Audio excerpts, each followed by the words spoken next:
Welcome back to Piercing Politics, a week in which the Prime Minister under fire again, this time for giving up some British territory. Also to the Tory party conference where they had a beauty parade. Mercifully, nobody was in the bathing contest. And Keir Starmer's attempts to draw a line under Freebiegate. I'm afraid it made it even worse. But first, to Keir Starmer, surrender. He's given up a British Indian Ocean territory, the Chagos Islands, to Mauritius. Mauritius is a client state of China. From the last time we gave away territory, Hong Kong, that went well with China, didn't it? Is it going to be the same again? Did we get anything back in return? Nothing.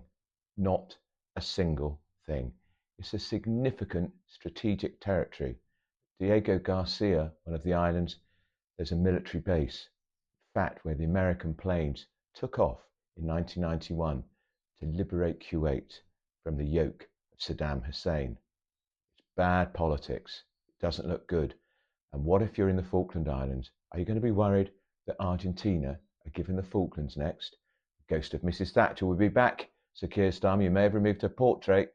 She'd be back. And also, Gibraltarians? Is Spain going to get Gibraltar after decades of trying? To the Tory conference in Birmingham, where, despite the fact they had their worst defeat ever, spirits were fairly high. Perhaps because Labour had been making a bigger mess of it than even the most optimistic thought.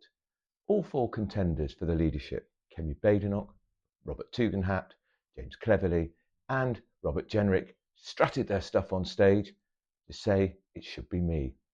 I called it for James Cleverly. And what is it about your leadership that you offer in that speech today that sets you out from your rivals? Why have you got what it takes as opposed to the others? Well, all my colleagues, the other three people running, are good friends. They are very effective politicians. But I think I have got the deepest and largest repository of experience. I've run two big offices, the Foreign Office and the Home Office, and done both successfully. I've been the party chairman who's won a general election, and as you know, because we've done this before, I have been responsible for communicating the Conservative message for years. So I've got the most experience, and not just the most experience, but the type of experience necessary to hit the ground running. And guess who I bumped into? George Osborne, the former Chancellor, hasn't been at a Tory conference since he left government back in 2016. What did he tell me? He also called it for James Cleverly. Is he the new favourite to replace Rishi Sunak? And finally, what bright spark in 10 Downing Street said, I know, Prime Minister, give up £6,000 worth of freebies, Taylor Swift tickets, that sort of thing, enjoyed since the general election.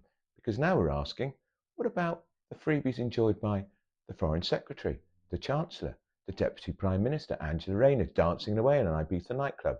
If he had to give up his, why aren't they giving up theirs? Good question, but they're not so far, because I suspect they've said, no, who's in charge of number 10? And after weeks of party conference food, I'm having myself a real treat. Look where I've been. M&S, a really nice TV dinner. Can't wait.